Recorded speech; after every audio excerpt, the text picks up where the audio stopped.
Acid Horizon hopes you are having a fantastic summer. And today we have a fantastic episode for you. It is Christoph Schuringa and the social history of analytic philosophy. A deep and important interrogation of the history, the politics, and methodologies of the Anglo-American tradition. The reason that we can offer you high-quality recordings of discussions with some of today's most important thinkers and philosophers is because of people like you, people who support our Patreon account. Just subscribe at the $5 level. It gets you into our reading groups. It's something that you can set and forget, and it keeps our community growing so we can do live events and put out publications on our very new Ocular editions and do the many things that our listeners enjoy. So go ahead, drop down into the show notes as we listen to Christoph Schuringa and Adam discuss the social history of analytic philosophy.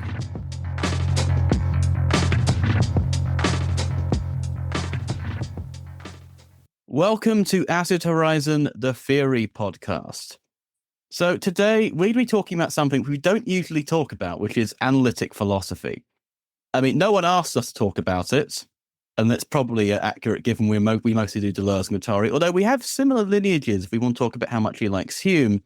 So before we introduce today's topic and today's guest, I'm just going to start with a little bit of an anecdote, because I was actually initially trained in analytic philosophy at undergrad.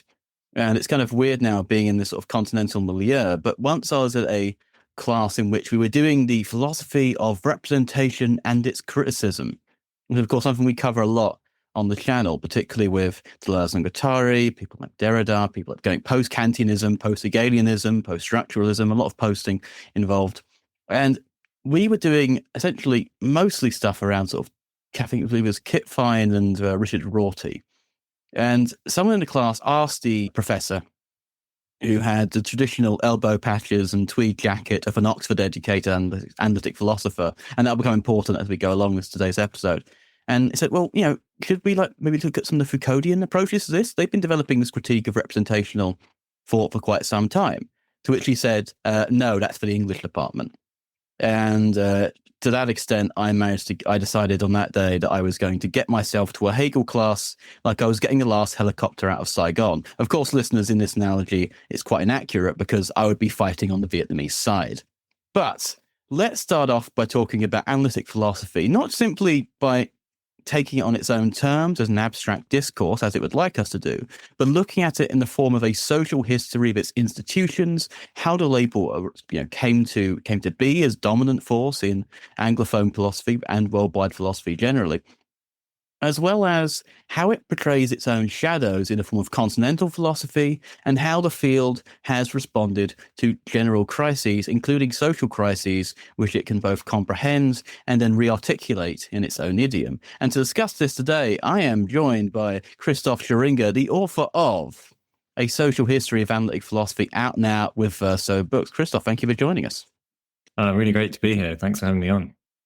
So let's start off with something I think analytic philosophers love, which is definitions, and say, what is analytic philosophy? Because I think one of the excellent ways you portray it is you take a set of philosophical techniques that are very much built into some of the three main figures of the birth of what we would now call analytic philosophy, that being Bertrand Russell, G.E. Moore, and Wittgenstein. And you use them to pull apart three strands that define the method of philosophy, or at least the style of how analytic philosophy conducts itself, both in the academy and in the public sphere today. What are those three characteristics, and how does it relate to, I guess, the origins of the field? Yeah, so the three things are basically some kind of deference to science, which I think actually takes various different forms. So you can have deference to science in the sense that you think science is kind of the paradigm of all inquiry, and so philosophy must become scientific. So it can sound very ambitious, and Russell has this kind of conception. So he often uses the phrase scientific philosophy, which I think people don't notice so much now, because just the ambitious aspects of Russell's program are not think people are very keen on anymore. But there's also kind of deference to science in the sense of, well, the sciences tell us kind of all that there is to know. And so the role of philosophy kind of shrinks to something like kind of meta commentary on the sciences, or slightly more ambitious than that, trying to kind of, arbitrate what the sciences are up to, or something like that. And then the second thing is what I call the retreat to common sense. So in the work of David Hume, to whom analytic philosophy, I think, as a kind of mindset is really strikingly close. Maybe talk more about that at some point, but there's a sense in which the kind of ahistoricity that analytic philosophy has as part of its self-conception is particularly strikingly odd, given that there's this very, very strong connection with the 18th century. And in a sense, it is a tradition, right, which is continuing 18th century trends. And so I find it very interesting that if you go back to Hume, and in particular his early masterpiece, Treatise of Human Nature, he sort of goes through these various three moves, which we're in the course of discussing.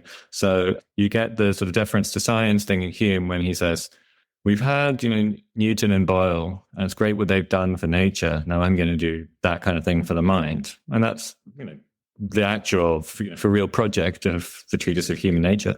But Hume finds himself in these difficulties about doing such a science, so notorious problems that stem from his kind of empiricist conception of science, like, well, I have these impressions, which is his technical term, sensations, right, like coming into the mind of things that seem to be in the world. Anyway, they seem to be other than me, and they're happening to me. And then there are these notorious problems, which Hume's very good at seeing. And he sees that these follow from this empiricist mindset, right? How can you be sure that if you turn away, shut your eyes or whatever, and then open them again, that it's a continuous set of material, independently existing objects that you're in touch with, and so on? And how can you be sure that, we think that we witness one thing causing another, so we think we witness one billiard ball causing another to move when the first ball collides with the second ball. But really, all that you actually directly perceive is colored shapes in space at different locations, and you hear the clash, which you associate with this event in which the one causes the other to move, but you never actually observe the causation. So actually trying to be scientific presents us with these problems to which there then has to be some kind of way out. And then Hume proposes, well, we don't really witness causation, but we've got a pretty good theory, according to which, kind of background theory, right, according to which this thing happens. And it would be a shame to just drop that. So what we do instead is we rely on what we just sort of ordinarily think, which is a kind of retreat to common sense. So that's the second thing. So far we've had, Russell very much on the deference to science from G. Moore, is the common sense philosopher par excellence. G. Moore used to start all his papers basically by saying, philosophers have said this and that. Philosophers have found all these problems about how can we know reality. And by philosophers, he always means other people that aren't doing the sort of thing that he intends to do, which is this sort of returning philosophy to common sense. We know that there are, persistent objects around us. We know that we were born, came into the world, and so on. All of these ordinary beliefs are to be reinstated. And so Moore is a very strong version of that. And then there's a third thing, which also happens in Hume. It's also included within the kind of Humean repertoire, which I call the impulse to therapy. So Hume, interestingly, in the treatise, there's this whole passage on personal identity, as analytic philosophers have come to call this particular problem, which is the problem of what it is that I'm getting at when I seem to be introspecting and when I go in search of the self, what do I find? And Hume's answer is, well, I don't really find anything except this kind of confusion of a whole series of sensory states or cognitive states, one after another, all sort of muddled together. And in that passage, it's a very interesting bit of Hume because he really kind of breaks down intellectually, and there's a sense of, well, I don't know what to make of this. And Hume, famously fell into what at that time would have been called melancholy. But anyway, he sought medical advice on how to deal with this sort of condition that he found himself in. And so there's a kind of impulse there to make it all right, that we can start to feel that way if philosophy is done in a particular kind of way that creates this sort of terrible disturbance and inertia. And Wittgenstein, I think, is the prime figure that I would associate with, a sort of kind of hypertrophied or very exaggerated notion that actually the task of philosophy, interestingly, the task of philosophy becomes to be kind of anti-philosophy. This is very strongly played out in Wittgenstein.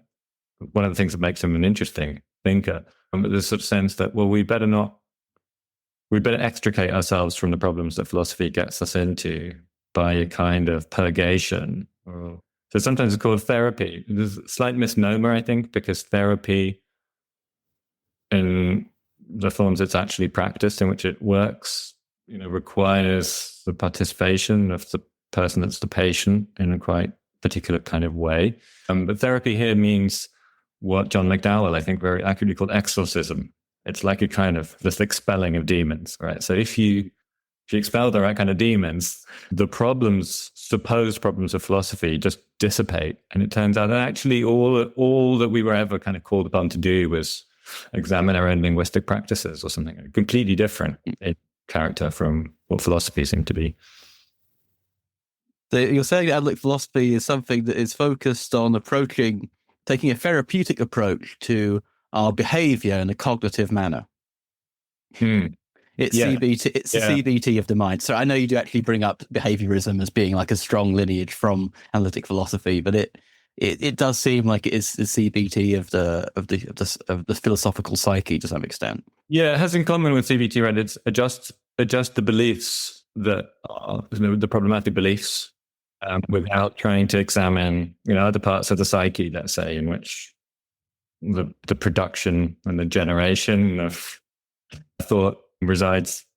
Yeah, and I think one of the interesting things you do in this history as well is you point out that in many ways, when you describe the sort of the ideological constellation of analytic philosophy as empiricism, liberalism, it comes from the tradition of Locke and Hume, and it stays very much in the 18th century. And many of the analytic philosophers, as you describe them, actually say that they're doing this, that it is very much an attempt to have a philosophical revolution quite late in a way. It's trying to have a liberal revolution, but very English empiricist. I mean, I say English empiricist, Hume, people like Hume and not Ryle, Thomas Reid, sorry, was, with the Scottish Enlightenment in terms of empiricism was very much a dual function of both England and Scotland.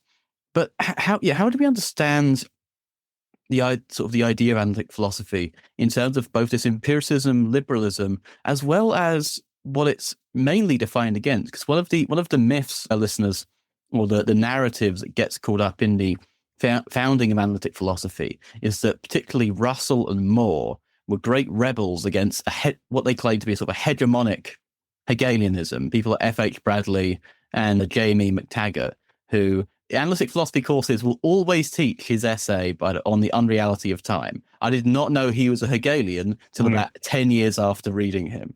I do have some of his Hegelian work. Studies on Hegelian Cosmology is actually quite an interesting book, listeners, if you can find a copy. But yeah, so insofar as the analytic narrative tries to launch itself out of a rejection of post-Kantianism specifically, and everything that's empirical and in favor of kind of empiricism, liberalism, how do we understand that negative relationship in the formation of the sort of the canon, or at least a narrative of those ideas? Because one of the things I find it's quite interesting is you actually show that this Hegelian narrative that suddenly if it wasn't for analytic philosophers, we'd all be speaking German or something like that. That narrative is actually kind of over-egged even by Russell and Moore themselves.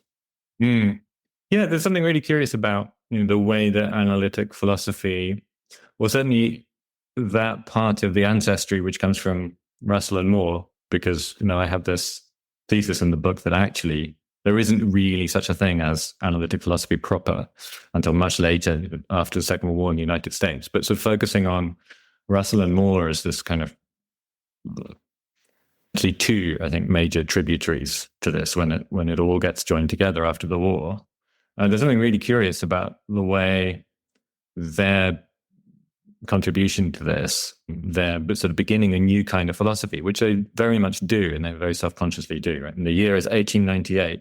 And Russell loved to recount this. And Russell, as you know, who engaged in a lot of autobiographical writing, because he was somebody that sort of went in search of himself a great deal with great difficulty, because I think he found his own self very, very inaccessible for complicated reasons to do in large part with how he grew up in kind of very strange aristocratic family, having been orphaned as a child and so on. But Russell liked to tell the story in various ways, and it's, G. Moore led the revolt, the rebellion against idealism, and this happened in 1898. And there's this sort of implicit thing that everyone was a Hegelian. As you're saying, it's as if it was this kind of hegemonic Hegelianism, which is completely untrue. I mean, in Cambridge, there were only 4 philosophers, and one of them was McTaggart, who was about, 5 years older or something than these guys. So he was a young Don in his 20s. He was certainly not somebody who'd been, around and establishing himself for years. And then there were James Ward and G.F. Stout, who were quite well educated in German philosophy, but certainly weren't Hegelians, and Henry Sidgwick, who's a utilitarian. But Russell and Moore had, as undergraduate students, become very, very impressed by McTaggart. And as you all know, someone who actually read McTaggart, he is a very kind of unusual and dynamic kind of philosopher. He's very much doing his own thing, and it's in a certain sense deeply Hegelian, but he's also different from all the other British Hegelians. So that in that moment, they're doing something really quite different from what the standard story suggests. And interestingly, they take over. So the major figure for them is actually F.H. Bradley, who was an Oxford philosopher. And they take over from Bradley a certain kind of critique of empiricism.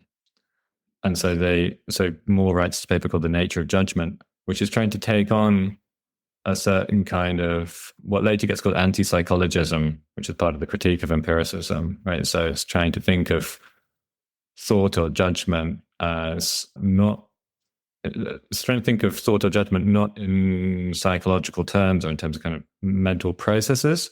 And Moore basically just sort of tries to crank up this critique of empiricism a step further.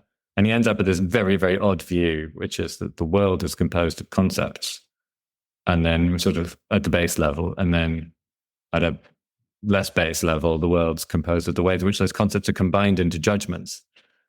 So what we're doing when we're judging is actually just sort of expressing the nature of the world. And that's it's a kind of anti-idealist view that gets to be anti-idealist by making reality itself composed of what sound like the things that idealists think are fundamental.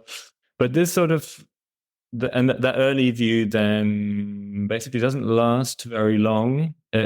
And in Russell's case, it leads him into thinking in a particular way about mathematical logic, right? And so he's exposed to mathematical logic only after all of this happens, because Russell had studied mathematics at Cambridge, but mathematics was really far behind Germany at this point. So he hadn't come across people like Kant or Dedekind or Weierstrass or whoever. Mm. And James Ward had actually given him a copy of Frege's most important work, Begriffsschrift, conceptual notation, and Russell hadn't been able to make head or tail of it, which you wouldn't, without the appropriate kind of introduction, you wouldn't be able to make any sense of it. But Russell starts to see that there are these ways of kind of using Moore's philosophy to solve certain problems in mathematical logic. And then as he gets into that, this kind of anti-empiricist underpinning of the early view just sort of falls away. And there's a sense in which Russell just gets more and more sucked back into empiricistic ways of looking at things. By the time in the 1910s, he writes this little book called The Problems of Philosophy that lots of us know, because it's a thing that philosophy students studying in Britain are often told to read before they start.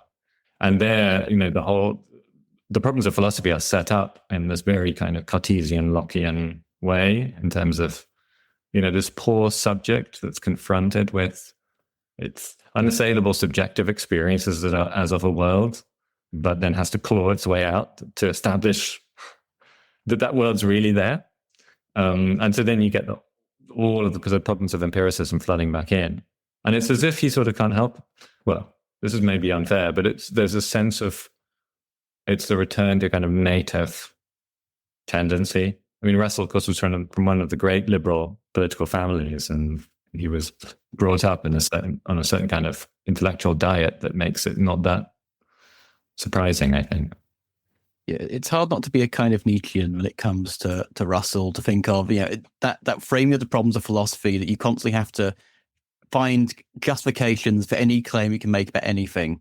And it does just feel like, well, yes, this is British class society, which I mean British caste society. And if you're an aristocrat, you have to be constantly, or most British people at that time, be deferent. You're surrounded by aristocrats who constantly demand deference and demanding that people justify why they are able to be here in a certain space. And so you kind of have to do what Nietzsche says about reasons, and you sort of have to wear them on your arm like a shield you're holding up, saying, please, I have bitten the bullet on this. I've got these and these intuitions. Stop talking to me. I've, Humean supervenience, now let me go. That's not fair. He wasn't, I don't think Humean supervenience came into the rigorous, clear lexicon of analytic philosophy until David Lewis. It's just fascinating how the sort of auto-narrativization comes about. I guess I want to part this a little bit, just so we can talk a little bit more about one of the other aspects of one of the other sort of origin stories, I guess. Because we've already covered Frege and revolt against idealism. Then we also have the Vienna Circle, which usually becomes sort of the counteracting, and in many ways, rightfully so, to a simple liberalism of analytic philosophy as just being Oxfordian or Cambridge aristos battling out over Hegel, which, we've not yet escaped from. But the Vienna Circle did have members like, for example, Otto Neurath was involved, I believe, in the, as you say, in the Munich Soviet, so Bavarian Soviet Republic, sorry, and there was a lot of socialists and even Freudians. I was so surprised here that in the the manifesto of the Vienna Circle, there was Freud being mentioned as this positive scientific thinker, which needs to be verified, which is almost unthinkable given how analytic philosophy has approached Freud today. But could we unpack the more socially minded aspects of the analytic, or the origins of analytic philosophy? You're right. We haven't got to analytic philosophy yet. We're still getting at the social parts, and then we can wait for the Americans to strip them away. Yeah, so Vienna is really interesting to me because I think also that the kind of mode of social explanation for why the Vienna Circle think the things that they do differs in a kind of significant way from the mode of social explanation for why you get Russell and Moore. And part of that is that in the case of Vienna, it's kind of just easier to see how it works. It's less submerged. It takes less kind of ideology critique, I think, because a lot of what the Vienna Circle is doing is, it's explicitly articulated in terms of the political dimension of things that seem themselves perhaps not political. So the political dimension of a certain kind of empiricist program really comes out. So they published this document that becomes known as the Manifesto of the Vienna Circle, which is written by Otto Neurath, whom you mentioned, together with Rudolf Carnap, one of the really key figures, and a mathematician called Hans Hahn. And they were sort of more on the left of the circle. But in that document, they very explicitly link a project that they called the Unity of Science. And the idea of the Unity of Science is, well, there's really only one kind of respectable inquiry in the world, and that is empirical inquiry.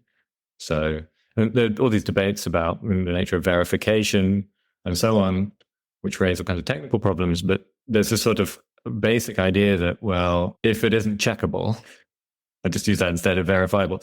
If the thing can't be checked, and if we don't know what it would be to check it, then it's nonsense. So metaphysics, religion, various kinds of things get thrown out. All that remains is empirical inquiry.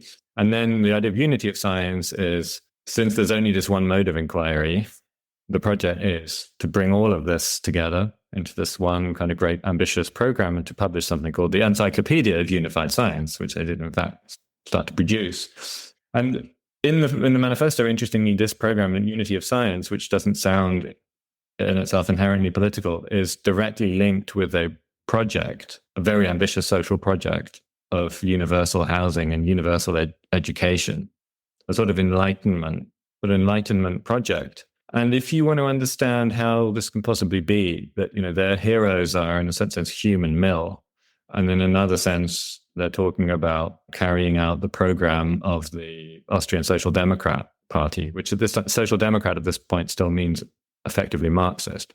You kind of wonder how this can be. Well, there is an explanation for this, which is to do with the particular kind of political circumstances of Austria as the remnant of the Austro-Hungarian Empire that remained, the sort of strange, reduced, almost exclusively German-speaking place that had been, the center of the center of power for the Austro-Hungarian Empire. And that was a place in which there was kind of tremendous commotion by what would now be called populist, irrationalist politicians who were trying to capture the masses. There were various different versions of that, and of course, the one that's resonant to us is the fascist version, but there are other versions too.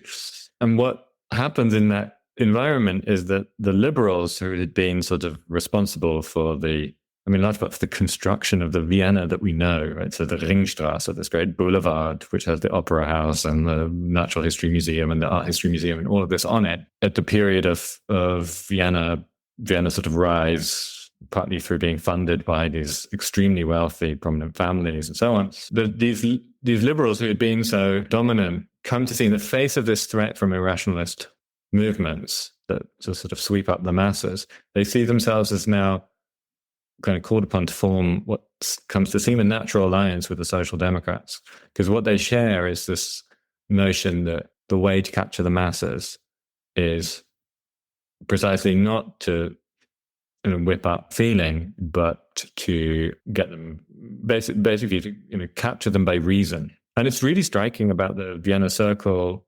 members that actually not just the most politically active ones. So there's a guy also called Edgar Zilsel, who's a very interesting figure, who's extremely left-wing. He's the one that does the most adult education classes, I think, of all of them. But Neurath did loads of them. Schlick, who wasn't particularly on the left. Basically, there wasn't anyone in the circle that didn't put in loads and loads and loads of hours giving university-level courses to workers outside of the university in the evenings. So they were quite committed to this. And so, their whole conception of philosophy looks very different from the Cambridge conception. They're very publicly engaged, and they're obviously in a city, which is a great city, a kind of metropolitan city, with a whole kind of cultural life that they're plugging into. And at some point, they found this sort of public organ for themselves, which is called the Ernst Mach Society, and they hold public lectures. And this then doesn't last very long, because following the Nazi seizure of power, then, by 1934, Austria's fate is sealed. And importantly, the members of the Vienna Circle, cannot continue to exist under these circumstances. A number of them are Jewish, but then among the ones that aren't Jewish, association with the kind of politics that have been associated with made them completely unpalatable to the Nazis. Different things happen to different ones of them. Not all of them make it out. Neurath, for example, dies in England towards the end of the war. A substantial number of them emigrate to America. It's interesting what then happens once they're transplanted across the Atlantic, because their philosophy then really, really changes. I think this is one of the real imports of your history here, because without this, we wouldn't be able to have anything other than the narratives of these three narratives of analytic philosophy is born as a radical social thought, or it's born as a radical social thought against Hegelianism, or it's born as Frege magically has all of these ways of thinking about concepts, which then Russell finds out don't work, but we can still keep doing what Russell did because aristocratic privilege. He's one of the good old boys. He's in one of the this is also a very good book, listeners, if you want to know about all of the weird fraternal societies that govern Oxford and Cambridge life. I mean, don't worry, they're not as bad as the ones we spoke about on our previous episode regarding the second KKK, but they are very much structured in a manner of incredibly apostolic titles, calling each other angels. It is some truly beautiful cult stuff. I mean, it's always been like the history of philosophy. I mean, listeners, a lot of the early German idealists and German romantic journals were secret societies. I mean, Kant was banned talking about religion. Victor was basically exiled for being kind of an atheist or a pantheist. Hegel was exiled after his death. They excoriate the dragon seed of Hegelian pantheism. So isn't just, there is a really fascinating. Let's not talk about. Oh, sorry. Let's talk about the Illuminati and the role that Kantians played in that. The actual thing that actually existed. This is what the Catholic Church was doing. Another good point from this book, listeners, is learning that learning that Kantianism never really took off in Austria because of Catholicism. And this actually told me quite a lot of the requisite history. But I mean, let's talk about the social vision of various analytic philosophers, including that of liberalism, which at the time, still had, especially in Vienna, some relatively somewhat revolutionary chops against the remnants of feudalism. And we've already looked at the social democratic politics of the Vienna Circle. We're even thinking about, one of my favorite bits of analytic moral philosophy actually is still Mr. Truman's degree. Listeners, it's Elizabeth Anscombe. She also wrote a book called Intention. She wrote a paper basically saying Harry Truman should not get an honorary degree from Oxford because he is a mass murderer who dropped 2 nukes on Japan. That's a pretty straightforward moral case, but it did cause her an incredible amount of trouble, especially given who it was aimed at. R.M. Hare, another really seminal figure in this text, particularly regarding moral philosophy. Yeah, it's a very interesting episode, that. And of course, Anscombe is a kind of unique figure. A student of Wittgenstein who was very, very deeply marked by Wittgenstein, but at the same time managed not to be completely submerged by Wittgenstein, which is a mark of her force of personality, right? That she could be a philosopher in her own right, doing her own thing.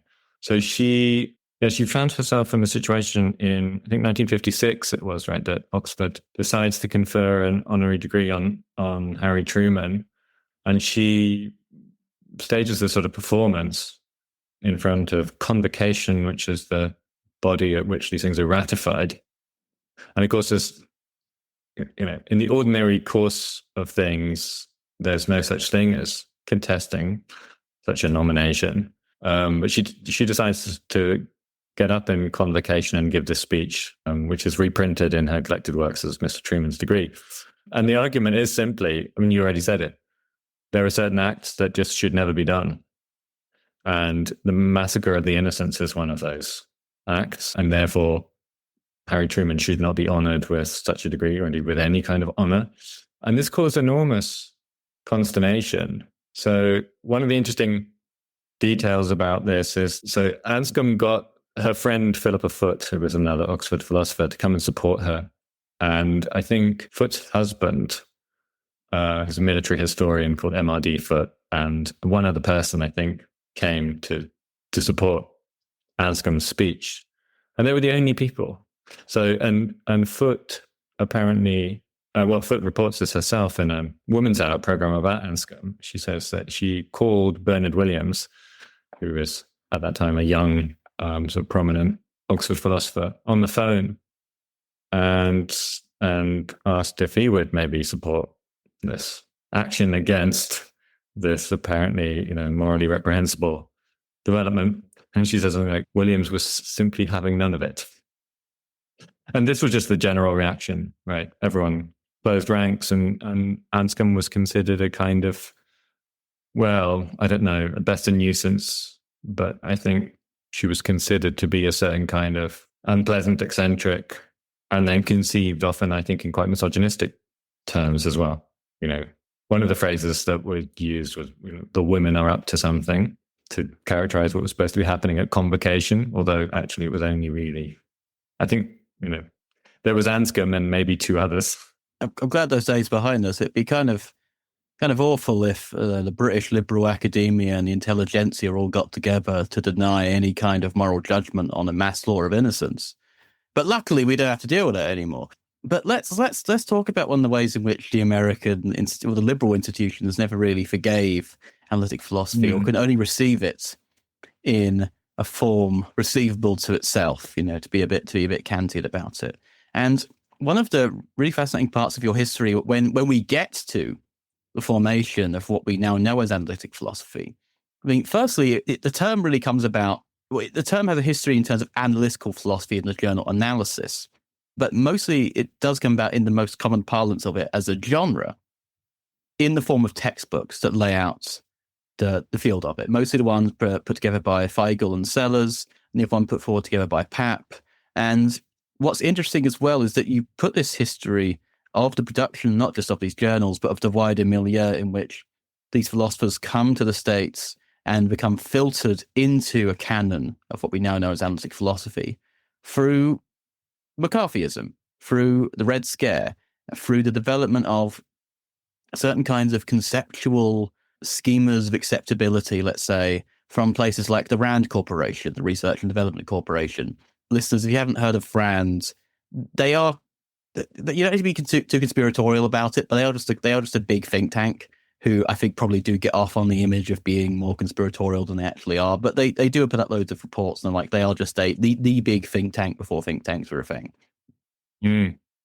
Yeah, I mean, the role of RAND, I knew something about this when I started the research on the book, but it was really, I mean, it was sort of gobsmacking how many of these analytic philosophers, the ones that, the names we know from philosophy class, actually worked at RAND.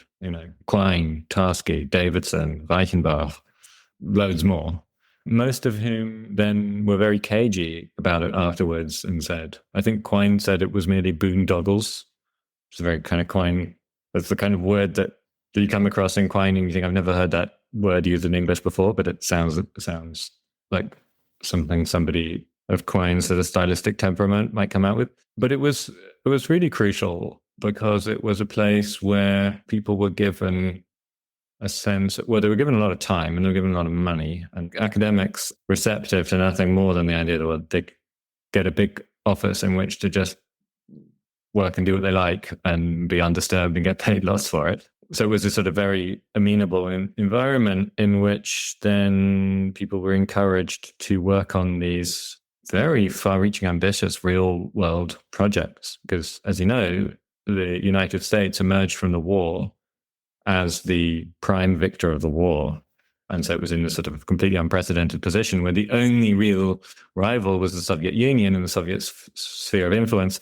And the United States convinced itself in the situation that the Soviet Union was this great military threat, which turns out not to have been really true.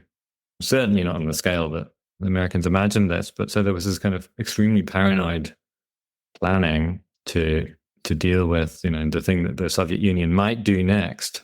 And Reichenbach was one of the people who actually did many of the calculations for this.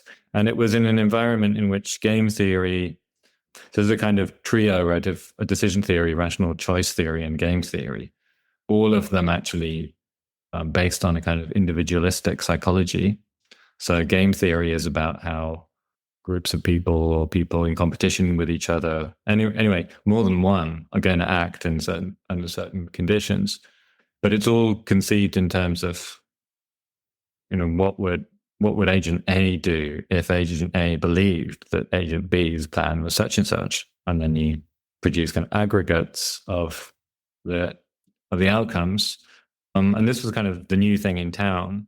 And it was immensely appealing to people that had a certain kind of proficiency in philosophy and were easily drawn into kind of the latest glitzy, real-world applied, mathematicized thing that you could get on board with. So I think an interesting example of that kind of thing is Donald Davidson, who had written his PhD on Plato's Philebus and was in no way, didn't really show at that point the marks of being a kind of game theory nut. But he got the bug and became a game theory person. And that, I think, marked his work from then on in a quite deep way, certainly in terms of the style. So yeah, I think Rand's really crucial. And then just the general climate of McCarthyism. Because I think we often think of McCarthyism in terms of, the committees, like the House Un-American Activities Committee, which called people in front of it as supposedly witnesses, but they were really defendants. And very sort of associated university committees, which often were actually much harsher and much more unpleasant than actual McCarthyite committees. But the thing about McCarthyism is it's a kind of generalized system of fear in which affects absolutely everyone, certainly everyone in the academy, in that, at any moment, anything that you could do could be construed as being communist. So the bar for being communist is extremely low. If this bears saying, if you had gone to a dinner party and you talked to a mathematician or a physicist who was known to have had some communist association in the past, that was enough to be placed under suspicion. And then So, and then once you were a communist, which was very, very, so it was very easy to satisfy that condition, so to speak. Once you were that, then it followed immediately. There was a kind of deductive argument that showed that you couldn't teach in the university because a communist was by definition somebody who was controlled from Moscow, like this kind of Manchurian candidate image of like the puppets on strings. And so they couldn't think independently. And if they couldn't think independently, they weren't fit to teach in a university, because what's a university? It's a place where people pursue free inquiry and encourage this in their students. So you could be fired. It was very, very easy to be fired because it was very easy to be a communist. So even people who actually never been members of the Communist Party or never expressed any communist views were subject to this. And some of them later, cleared their names in that sense, but it could take an extremely long time. And careers were just completely decimated. And not just the McCarthyite committees again, but the FBI actually is probably even the more important agent. They really went around just following people. I'm going to throw out a question which isn't on the list, but if not, we can just cut this out. It's happening again, isn't it? I mean, it's the amount of funding that I've seen philosophy departments get. I mean, so loads of continental philosophy departments, anything that touches so-called continental philosophy, gender studies, black studies, English literature. Where's the money going into academia? Most of postdocs I see these days are for artificial intelligence, so-called artificial intelligence. And the underpinning of that is pretty much dominantly analytic. People, you're not getting paid to pick up like Reza Negarestani or Hubert Dreyfus or anything like that.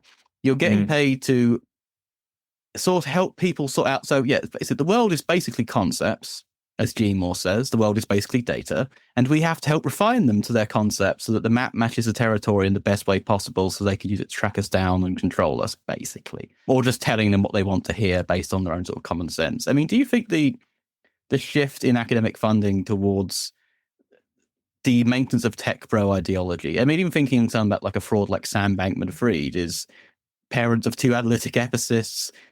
Peter Singer might be people like say that Marx has killed a lot of people. Fucking hell.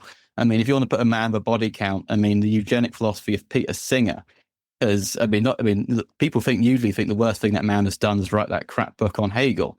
But my God, I mean, do you think this sort of this re-energizing of a very deferent to science in the form of tech stuff, different to sort of so-called artificial intelligence, do you think there's a new repeat of this McCarthyism happening on the level of funding in terms of AI? I've obviously loaded it a lot there because this time, they're not saying we're not being controlled by Moscow, we're being controlled by China, or the woke mind virus doesn't even need a location anymore. Yeah, no, I think there are various things happening that have, uncanny resonances, kind of frightening resonances with McCarthyism. McCarthyism's curious because it's a thing that casts this incredibly long historical shadow because so many people participated in it or were subject to it and then didn't speak about it. And it's taken a long time for those people to pass into history, so to speak, and for university departments in the US to be no longer really subject to some of that stuff that was happening in the 50s and the 60s. I mean, overt McCarthyism actually went on for quite a long time. But we're now getting to the point where we're sort of managing to connect that. The connection isn't quite broken with the old McCarthyism, because it isn't just that there's an ideological set of pressures to deal with, the promotion basically of AI as a field that is, but it's not just that it's a field of inquiry, but it's something that has to be endorsed as a field of inquiry in a particular kind of way, largely in financial terms. And once you get that, you get a lot of things follow. But I think it's not just that, right? That there are those ideological pressures. It's that we're now also just politically in a very, very odd landscape that is, even at a very overt level politically, I think, manifesting many of the same characteristics again. And, principally, or like most pronouncedly in the United States, where we're now again in a situation where academics are losing their positions or are having offers of positions rescinded, or like various kind of, versions of that being fired without quite exactly so being, and so on, where what's actually going on is the policing of free inquiry in the universities and under the aegis of a certain notion of freedom of speech. So if you look at the Angela Davis affair from the late 60s, or these sorts of kind of crucial cases in the history going back 50 years or so or more, there you have this contest between people who think that freedom of speech has to mean a certain kind of thing on a sort of certain kind of liberal conception of it, and people like Angela Davis who try to attack this and suggest that freedom of inquiry is actually something quite different from just merely allowing people to say things that are tolerable in a seminar room. It might actually go beyond that, or it might actually you might go into the university plaza and you might actually speak to people and you might energize those people and animate them with quite impassioned political rhetoric. And that, it's very, very alarming to me, the way in which that sort of issue is, again, becoming really, really huge on American campuses. Yeah, completely. And it's also thinking about the turn against analytic philosophy's own fields. Thinking about the scares over so-called critical race theory, which is like, getting rid of stuff like Charles Rills, the racial contract.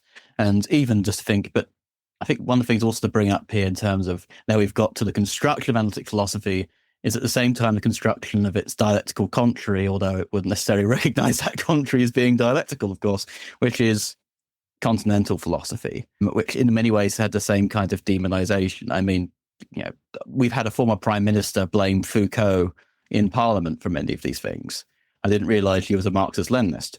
But, it's when it comes to the formation of continental philosophy as a category, which, it's something which I guess we would say we do work in the field of continental philosophy, but it's not a term which you ever defined it, especially as, well, analytic philosophy supposedly draws itself from Frege and a bunch of people from Vienna, which is, of course, Wittgenstein, which is, as I remember it, still very much on the continent of Europe.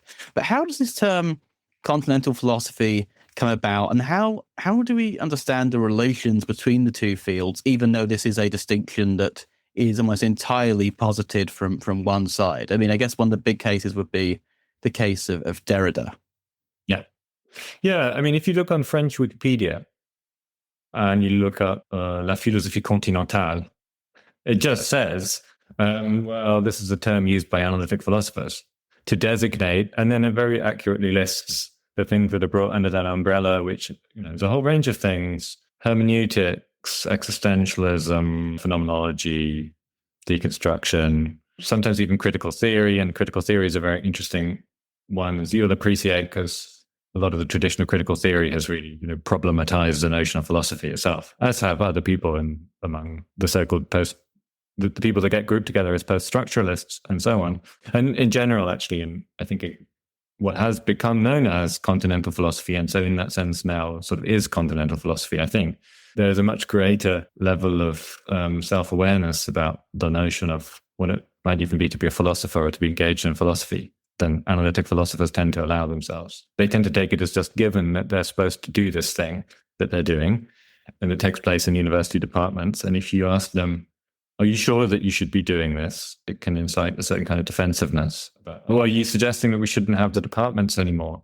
As if, that were one of the worst things that you could suggest. But yes, I think it's interesting. I think that because analytic philosophers just made it the case that all of these different schools of thought got to be continental philosophy, as a result of that, at a certain point you get, master's programs in continental philosophy, and you get departments of continental philosophy and journals of continental philosophy and so on.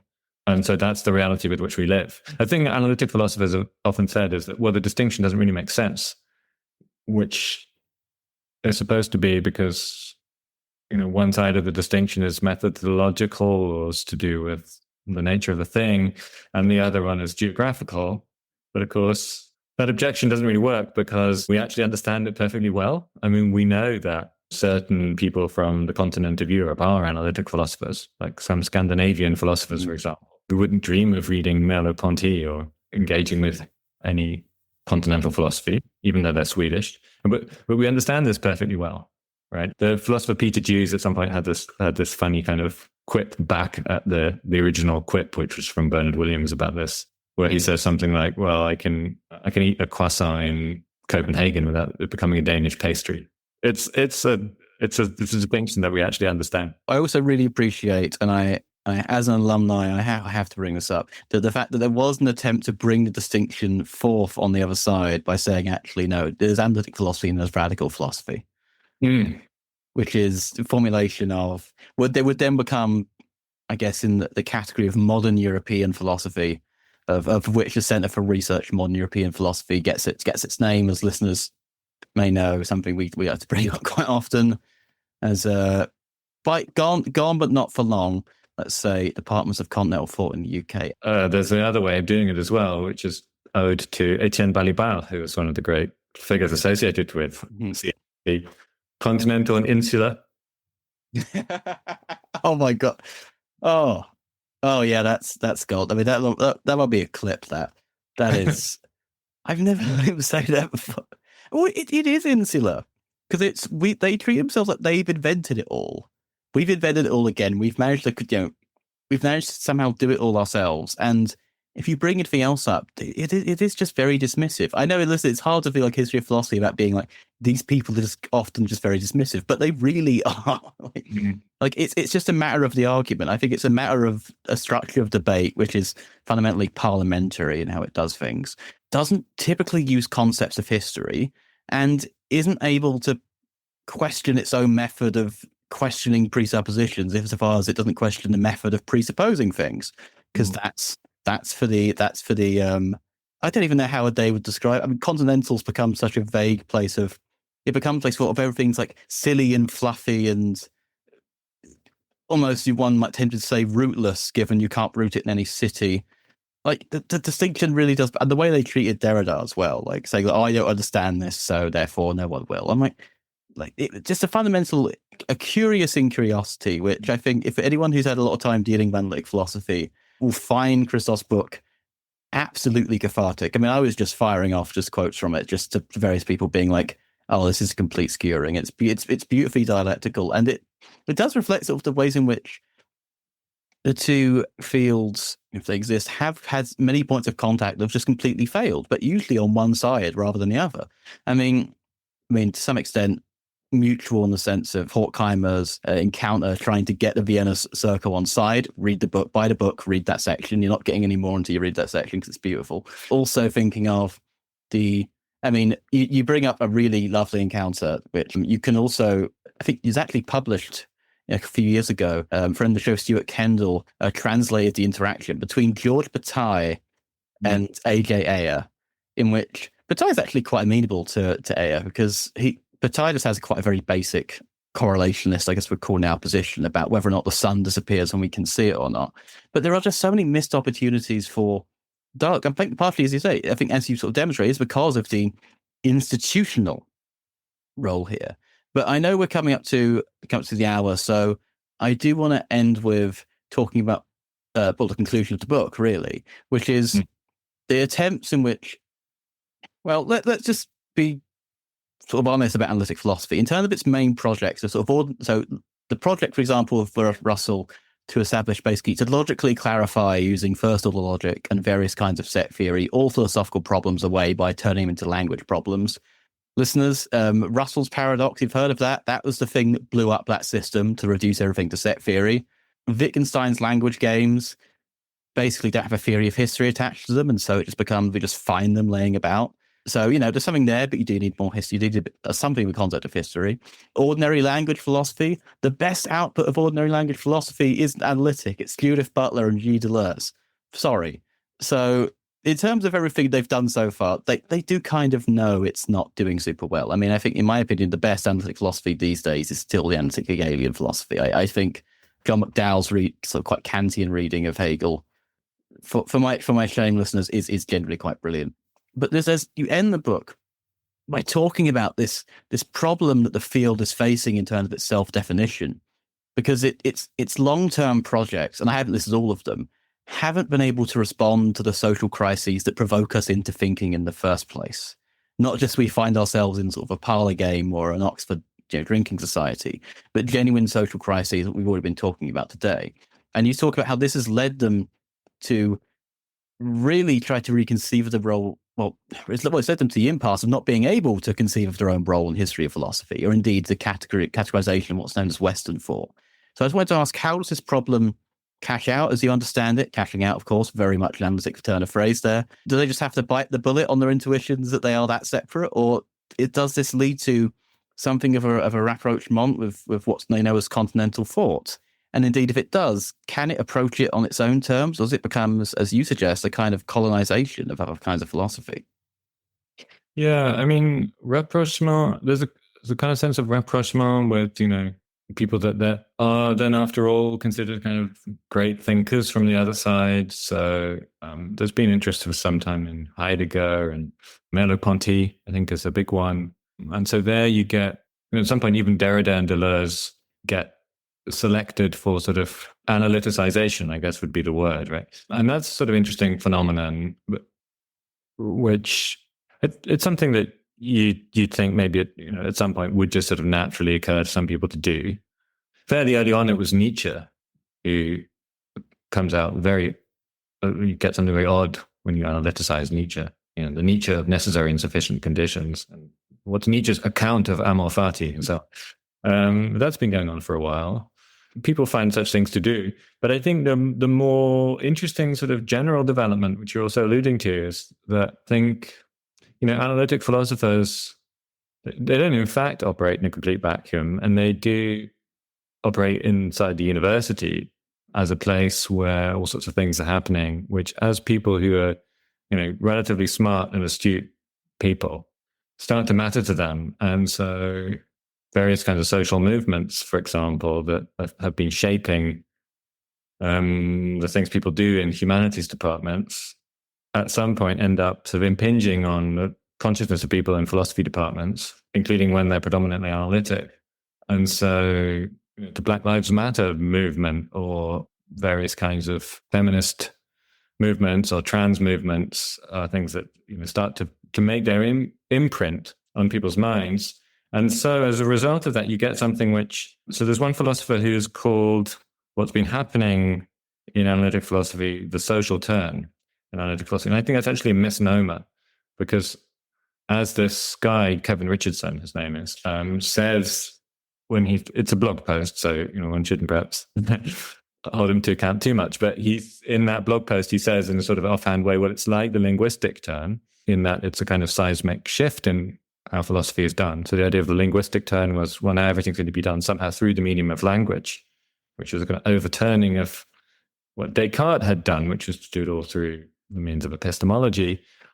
But it's supposed to be a kind of, profound reorienting of how philosophy works.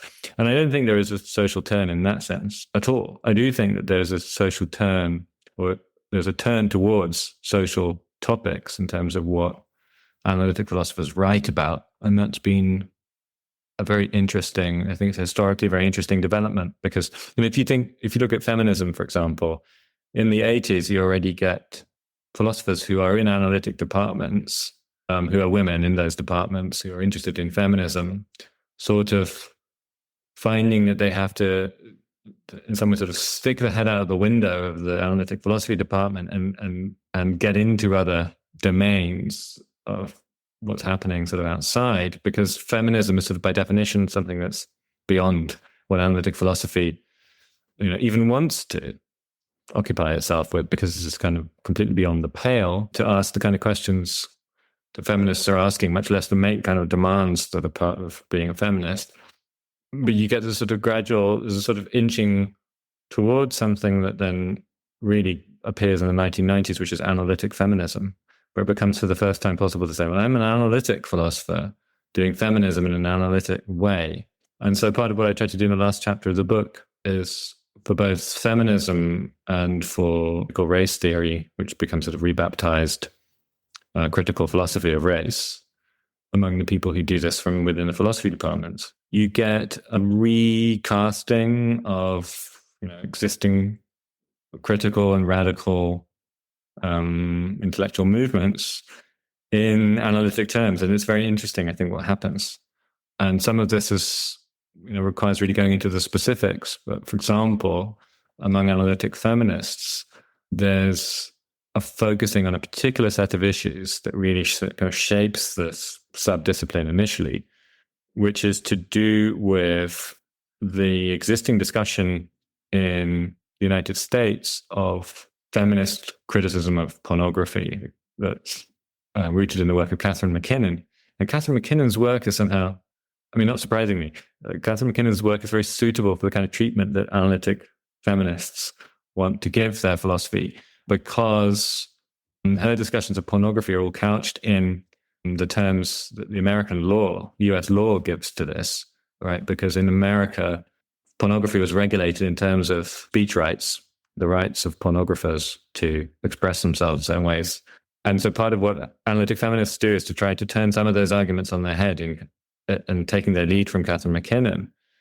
But you get ultimately a kind of feminist philosophy that becomes sort of curiously detached from the real world issues that feminism is principally, and you might think actually exclusively, about. And something similar happens with critical philosophy of race, which is a kind of more complicated case, I think, because with some of the people that write in that area, I think that they're sort of hybrids, that they're partly being analytic philosophers, but they're also kind of being torn out of the context and then are actually doing things that sort of don't fit anymore. But insofar as they're really doing analytic philosophy, they tend to confine themselves to a set of issues that, again, get crystallized in the early 90s, in particular in the work of Kwame Anthony Appiah, whose main question was, what is a race? And of course, what is X kind of question is one that analytic philosophers feel very comfortable with, curiously, because these questions tend to be completely unanswerable, actually. But it's kind of what they feel at home grappling with. And it's created this whole literature in which critical race theory, which in large part, when it came about, was to do with allowing people who are racialized, for example, by the law, to have their voices heard in a way that they aren't hearable in the usual kind of liberal context. That sort of goes that goes out of the picture, and it becomes about these very, very involved debates about what sort of a thing a race is. And that I think is very interesting, because what you then get sort of within the sphere of analytic philosophy is the impression is created that that's what a critical examination of race is like. It's students or whoever engages in this, the participants themselves as well, get the sense that that's sort of exhausting the space. And because they have the sense that it's exhausting the space, it's sort of blocking out or occluding from view the thing that would otherwise go under that name, like critical race theory as it was when it was, highly this kind of movement. So I think this function of replacing, to put it in really pointed terms, to replace a critical, radical movement and narrative with a kind of simulacrum of it, where it's become sort of liberalized and neutralized and sometimes defanged, because it's happening in the analytic philosophy seminar room where anyone can have their say, but the thing on which they're having their say is curiously one of the topics, like, for example, when it's a feminist discussion, feminism is kind of about what it even means for people to have equity in terms of their having a voice and so on, right? Feminism, a huge feminist literature on what it means as a woman to be told, well, you can say whatever you like, but where you actually can't, because of the way in which the whole space, the discursive space is structured and so on. So it's a very curious thing that it's precisely, in discussions of feminism or in discussions of how people are racialized, that this sort of, simulacrum of having a voice, everyone being, equally entitled to contribute, is then the very thing that sort of pushes down the critical impulse, which is the critical impulse of the thing under discussion. So I have a very pessimistic view of this, but I think it's justified. In the sense, I think we should be very, very wary of this kind of taking over of the whole sections of the discourse in ways that involve them being, in some sense, sold back I think. And one of the things I find really curious, which is, it's maybe less alarming because this is about Hegelianism and critical theory and the kind of the native German, let's say, intellectual tradition. But you get this phenomenon now where you go to a German university and you take part in a conference on Hegel or on critical theory, and the first thing you notice, everyone's speaking English and quoting German philosophical texts in English translations, which is kind of curious. But there's a whole sort of general sense that, well, now we have to do it all the American way. And, Americans are parachuted into Berlin to come and tell the Germans about critical theory. And, in some sense that's to be expected, and it's complicated and nuanced, but just the fact that it's happening on such a wide scale, I think is just very interesting. If there's no means to correct mistranslation, then, my God, I'm a Stern scholar. We only got a translation that got the title right about 100 years after publication. There is a real danger of American hegemony. Well, Anglophone. Say Anglophone hegemony. It's this. Let's not let the English off the hook here. I've never done so before, and I'm not start now. But it does seem like the dominant analytic philosophy is only going to hollow itself out as it becomes more of a handmaiden to technology, or rather discourse of technology, because rather than say they're not just built, they're not, the analytics aren't going to build AI or something like that. They usually become the recipients for, I'm thinking mostly of Nick Bostrom. I think Nick Bostrom is a great epitomizer of analytic philosophy and his institutional guise. The Future of the Humanities Institute, which closed down due to unforeseen circumstances, I think is a truly beautiful sign-off to the institution. But I know we've always spoke about analytic philosophy here, and this isn't like a big excoriate. This isn't a big us continentals are so fantastic. We're trying to problematize history of that term, and we do know who Martin Heidegger is. Don't worry, we're not saying how virtuous we are. If we look at the contemporary forms of gender critical fascism today, it's actually somewhat evenly distributed. A post-continental philosopher on one side, who wasn't institutional at least, and an analytic philosopher whose origins were in the analytic theory of fiction, in which he argued what the author meant is what the text means. Another wondrous star of the analytic tradition. But rather than just analysing philosophy, and I think we'll round off here with a final question that's also going to double as a plug. There's a potential instead that we could actually actualise philosophy rather than being maintained in its discourse. And I guess one of the trifecta of this would be the passage from someone, say, from Kant to Hegel and then eventually to Karl Marx. And this, listen, sorry, we couldn't fully do a second book of a 2-book episode, but you have another book coming out as well called, I think they're already out, called Karl Marx, The Actualization of Philosophy. So before we do the round of plugs for a social history of philosophy, could you just give us a brief just look into what we'll find in that book? Yeah, so this is in a way this is me positively setting out my stall, much more so than in this book. So the basic thesis of the Marx book is that Marx should be, one thing that seems to be very important is that Marx was, I hope I won't offend you if I say this, but I think he was the greatest of the young Hegelians. And I just don't count him. I think he left Berlin too late, but I take your point. Yeah. But so anyway, they're kind of the greatest intellectual from a certain kind of milieu among people that were trying to grapple with Hegel's legacy. This is anyway how I understand it. So what I try to show in the book is that Marx, kind of contrary to the usual story about his relationship to Hegel, is somebody who actually begins from an incredibly profound critique of Hegel.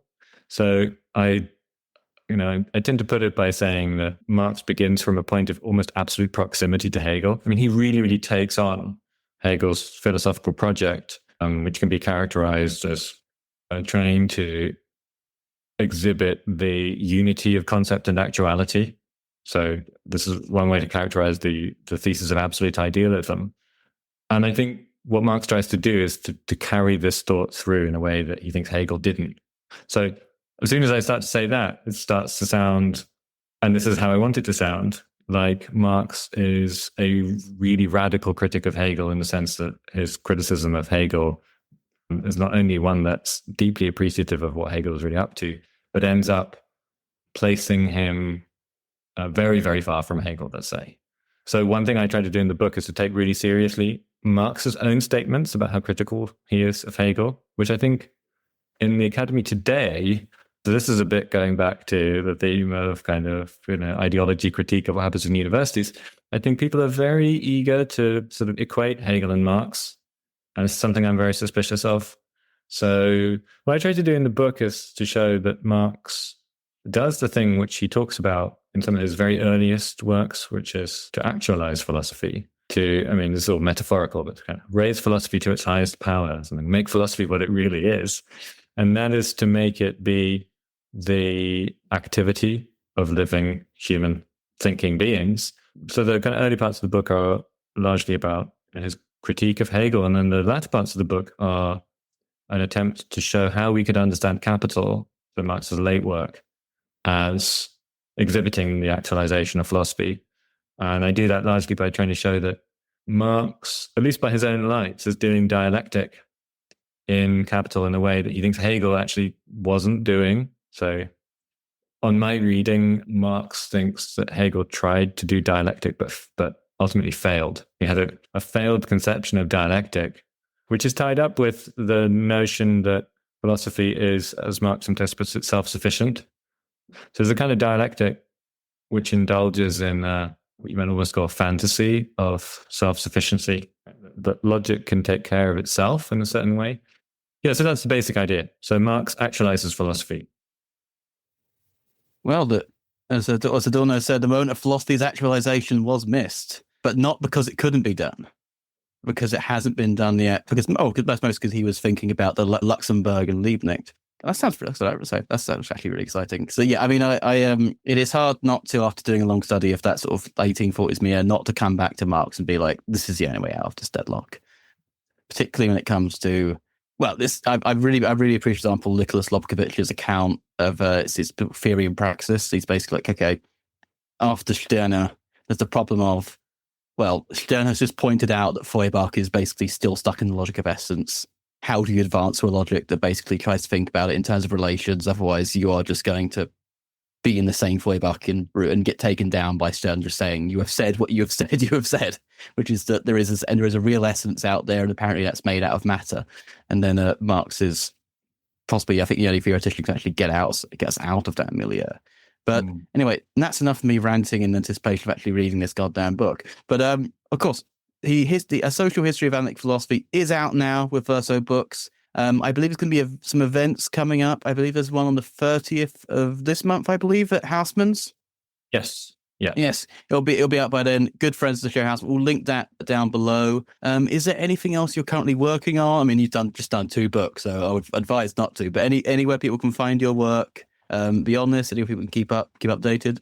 Yeah, I've got various things in the works that, projects that come out of some of the stuff, but probably if people want to have a look at my work, I have a website, which is christophschuringa.com, and I do try and update that so that whatever I've done's on there. All right, we'll put all of those down there in the description. Christoph, thank you so much for joining us on Acid Horizon. Thank you very much. It's been great fun. Thanks everyone for listening. We'll see you next time.